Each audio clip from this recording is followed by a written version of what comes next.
Assalamualaikum warahmatullahi wabarakatuh. Alhamdulillah, segala puji hanya milik Allah Subhanahu wa Ta'ala, Tuhan semesta alam. Salawat dan salam semoga senantiasa tercurah kepada junjungan kita, Nabi Muhammad Sallallahu Alaihi Wasallam, beserta keluarga, para sahabat, dan seluruh umatnya hingga akhir zaman. Iya, sosok Kang Deddy masih sering muncul di benakku. Bukan karena statusnya sebagai tokoh publik, tapi karena sikapnya sebagai manusia. Ia tidak melihat statusku sebagai ilegal. Ia melihatku sebagai anak bangsa yang terdampar dan butuh pertolongan. Bantuan beliau bukan hanya menyelamatkan tubuhku dari negeri asing, tapi juga menyelamatkan harga diriku sebagai manusia. Terima kasih Kang Deddy. Semoga selalu sehat dan kuat untuk terus membantu orang-orang seperti aku. Kini, jika ada orang bertanya, apa pelajaran terbesar dari semua pengalaman itu? Aku akan jawab begini. Jangan biarkan kebutuhan mendesak membuatmu melupakan keselamatan. Jangan pernah tukar dokumen resmi dengan iming-iming keberangkatan cepat. Dan yang paling penting, jangan anggap dirimu sendiri tidak berharga. Karena selalu ada jalan pulang, asal kita berani bersuara dan meminta pertolongan. Aku bukan siapa-siapa. Aku bukan lulusan universitas, bukan orang berpengaruh. Tapi aku tahu rasanya terjebak. Dan aku tahu, dunia masih punya banyak orang baik. Namaku sebut saja Bunga. Aku berasal dari sebuah desa kecil di Jawa Barat. Desa yang tenang, jauh dari hiruk-pikuk kota.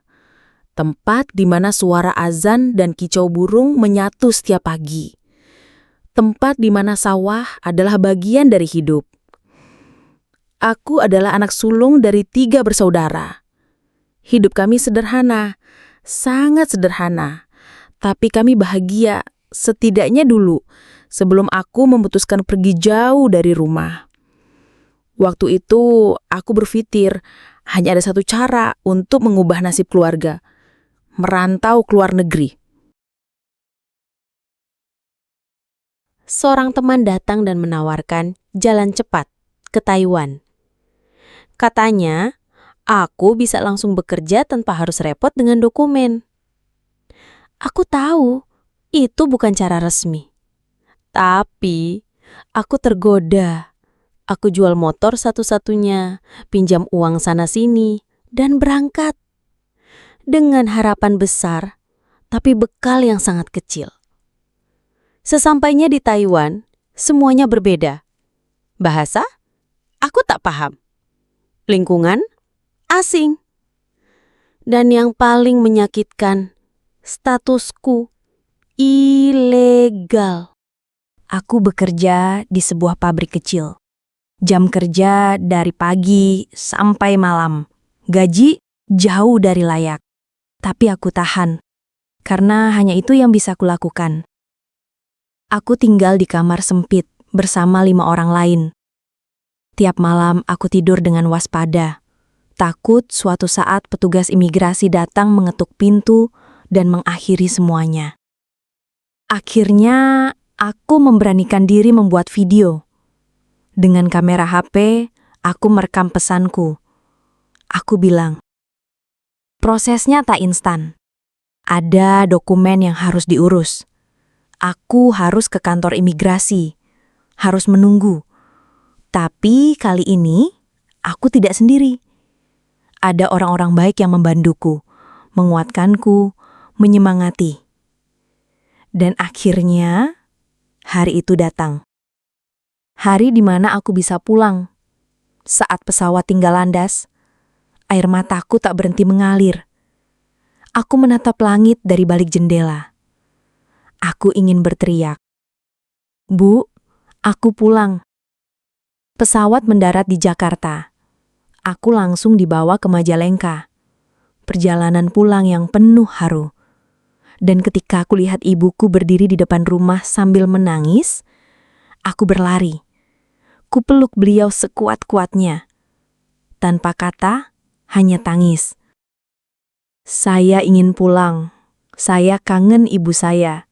Saya ingin kembali ke kampung halaman. Tapi saya tidak punya uang. Tolong. Video itu kukirim ke media sosial. Kepada seseorang yang aku dengar sering membantu orang kecil. Kang Deddy Mulyadi. Aku tahu, peluangnya kecil. Tapi malam itu, aku menangis setelah mengirim video itu. Untuk pertama kalinya, aku berharap. Sekecil apapun. Beberapa hari kemudian, keajaiban datang. Tim dari Kang Deddy menghubungiku. Mereka bilang mereka melihat videoku. Mereka bilang, aku tidak sendiri. Hatiku gemetar, tanganku dingin.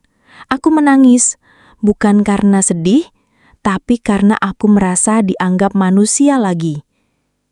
Mereka menanyakan keadaanku, menanyakan lokasiku. Mereka mulai proses untuk membantuku pulang. Kami hidup dalam ketakutan, dalam bayang-bayang. Dan ketika pandemi datang, dunia runtuh. Pabrik mulai merumahkan banyak orang, termasuk aku. Aku kelaparan, tak ada pemasukan. Aku bahkan pernah tidak makan 2 hari penuh. Uang sudah habis, aku tak tahu harus kemana. Tidak punya teman, tidak punya jalan pulang. Yang kupunya hanya satu, kerinduan. Kerinduan pada ibuku, pada suara masjid di kampung, pada nasi hangat di pagi hari, pada kebahagiaan kecil yang dulu kupunya. Lewat bantuan relawan di Taiwan, mereka menghubungiku. Mereka tanya lokasiku, keadaanku, dan apa saja yang kubutuhkan. Aku menceritakan semuanya. Mereka mendengarkan tanpa menghakimi. Itu perasaan yang belum pernah kurasakan sejak aku menginjak tanah ini. Proses untuk bisa pulang pun dimulai. Butuh waktu. Aku harus melalui pemeriksaan imigrasi, didampingi oleh petugas, dan menunggu dokumen disiapkan. Tapi kali ini, aku tidak sendiri. Ada orang-orang baik yang membantu. Saat hari kepulangan itu tiba, aku hampir tak percaya. Aku naik pesawat dengan pakaian sederhana dan tas kecil berisi baju dan sedikit oleh-oleh seadanya. Hatiku berdebar. Inilah momen yang kutunggu sejak lama. Pesawat mendarat di Bandara Soekarno-Hatta. Aku sujud syukur. Lalu langsung dibawa pulang ke kampung oleh tim relawan. Perjalanan ke Majalengka terasa seperti mimpi. Melihat sawah, mendengar suara azan dari masjid desa, dan mencium aroma tanah basah, aku seperti terlahir kembali. Saat kulihat ibuku berdiri di depan rumah sambil menangis, aku tak bisa menahan air mata. Aku peluk beliau erat-erat. Tak ada kata-kata, hanya air mata dan pelukan panjang setelah bertahun-tahun perpisahan. Adik-adikku kini sudah tumbuh besar. Rumah kami masih sederhana, tapi hangat. Aku tak punya banyak uang, bahkan tabungan sudah habis. Tapi aku punya harapan. Harapan yang dulu hampir hilang di negeri orang. Setelah beberapa hari di rumah, aku mulai berpikir soal masa depan. Aku tak ingin kembali ke luar negeri secara ilegal. Aku belajar dari kesalahanku. Aku mulai mencari peluang di kampung sendiri. Aku bantu ibu jualan, kadang ikut bertani. Sedikit demi sedikit, hidupku mulai stabil. Kini aku ingin berbagi pengalaman. Bukan untuk menakut-nakuti, tapi agar orang lain tidak mengulangi kesalahanku. Jalan pintas tidak selalu membawa hasil cepat. Kadang justru memperpanjang penderitaan. Kalau aku bisa memutar waktu, aku akan memilih jalur resmi. Aku akan sabar meski prosesnya lebih lama, karena keamanan dan kepastian jauh lebih penting daripada cepat tapi berisiko. Aku juga ingin mengucapkan terima kasih sedalam-dalamnya kepada Kang Deddy Mulyadi. Bagi orang sepertiku, bantuan itu bukan sekadar tiket pesawat. Itu adalah harapan, penyelamatan, dan bentuk cinta kasih yang nyata. Aku juga berterima kasih kepada semua orang yang telah mendoakan dan mendukungku. Tanpa kalian, Mungkin aku masih tersembunyi di kamar sempit itu, bertahan hidup tanpa tahu harus bagaimana. Sekarang aku bebas. Aku bisa melihat langit kampungku, mencium aroma nasi hangat buatan ibu, dan mendengar tawa adik-adikku. Aku bisa sholat berjamaah di masjid, menyapa tetangga, dan menatap masa depan dengan lebih tenang. Kepada teman-temanku yang masih di Taiwan, terutama yang ilegal seperti aku dulu, aku hanya bisa bilang, jangan menyerah. Jika ada kesempatan pulang, pulanglah. Jangan tunggu sampai tubuh dan jiwamu benar-benar lelah. Ada banyak orang baik di dunia ini. Kamu hanya perlu bersuara. Dan bagi siapapun yang berniat bekerja ke luar negeri, tolong, pilih jalur resmi. Jangan tergoda rayuan yang menjanjikan keberangkatan cepat tanpa dokumen. Harga yang kalian bayar bisa lebih mahal dari yang kalian kira. Kini aku Bunga, bukan lagi buruh gelap di Taiwan. Aku anak desa Majalengka yang pernah tersesat. Hari-hari pertamaku setelah kembali ke kampung, seperti mimpi yang terus ingin aku ulang. Setiap pagi, aku bangun dengan suara ayam jantan, aroma tanah basah setelah hujan malam, dan sapaan tetangga yang selama ini hanya bisa kubayangkan dari balik dinding kamar kosan sempit di Taiwan. Semua terasa nyata, hangat, dan penuh makna. Tapi kepulangan ini bukan akhir, justru menjadi awal dari banyak pertanyaan besar. Aku harus mulai dari mana? Bagaimana membangun kembali hidup yang sempat porak-poranda? Aku mencoba menyesuaikan diri dengan kehidupan di desa. Tapi tak bisa kupungkiri, rasa canggung itu ada. Aku merasa seperti orang asing di kampung sendiri. Banyak tetangga tak tahu aku pernah keluar negeri. Ada yang mengira aku sukses besar di sana. Mereka menyapa ramah, tapi aku tahu mereka menanti cerita hebat. Padahal kenyataannya, aku pulang dalam keadaan hampir tak punya apa-apa. Aku hanya bisa tersenyum. Aku tidak ingin membohongi siapapun. Maka aku mulai bercerita, pelan-pelan, tentang kerasnya hidup di negeri orang. Tentang bagaimana aku hidup dalam bayang-bayang ketakutan setiap hari. Tentang rasa lapar yang bukan hanya di perut, tapi juga di hati.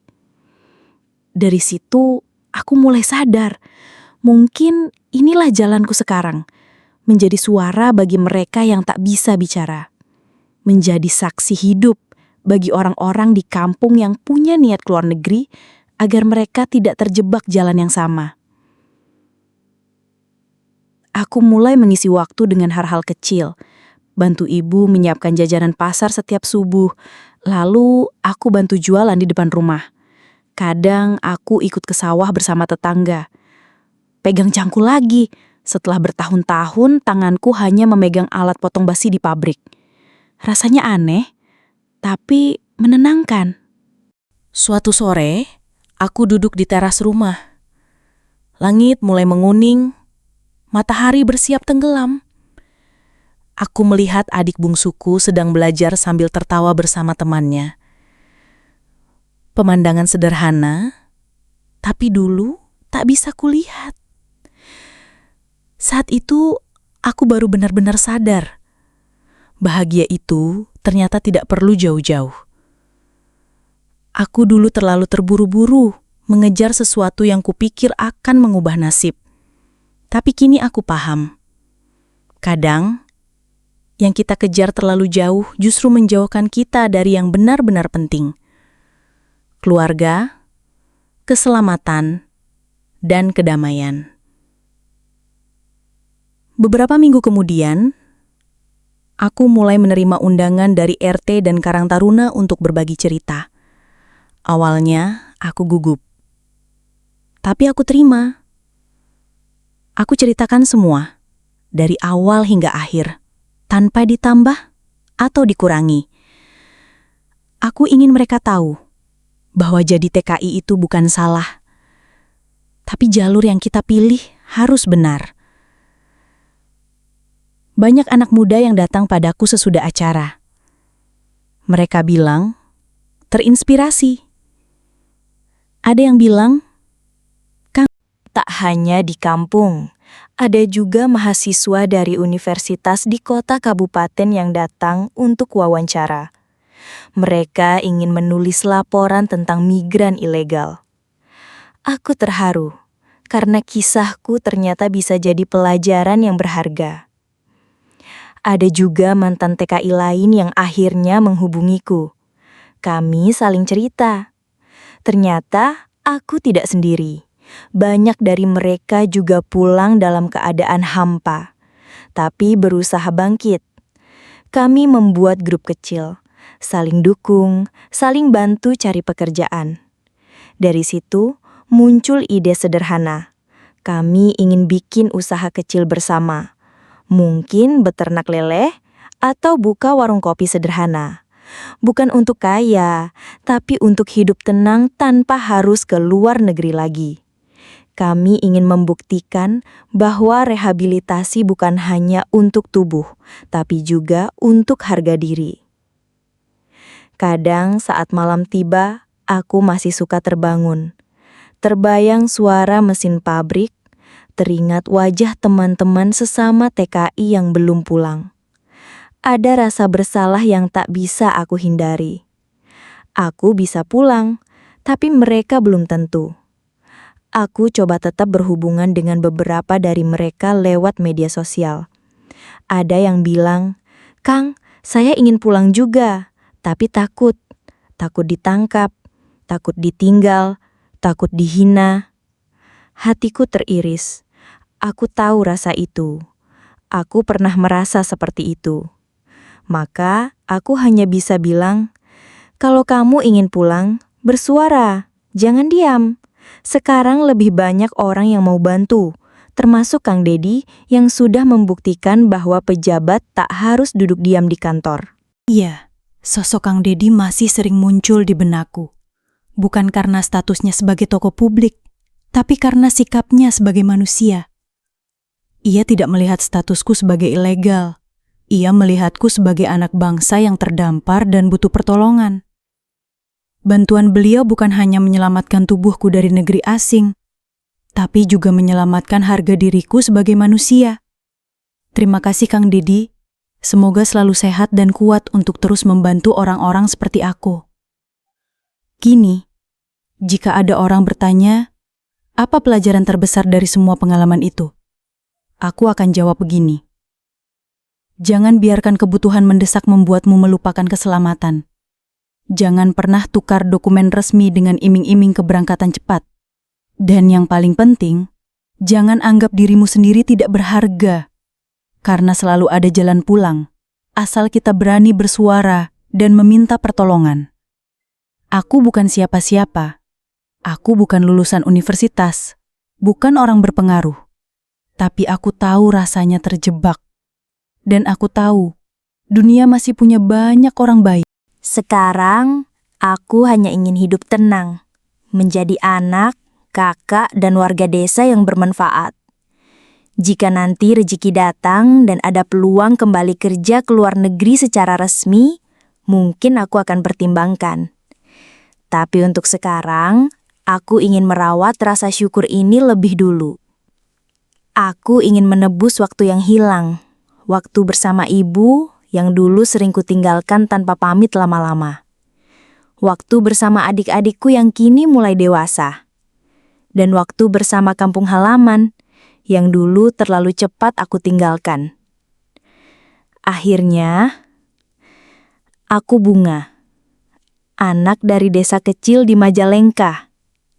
Pernah terjebak dalam jalan gelap di negeri orang. Tapi kini, aku pulang.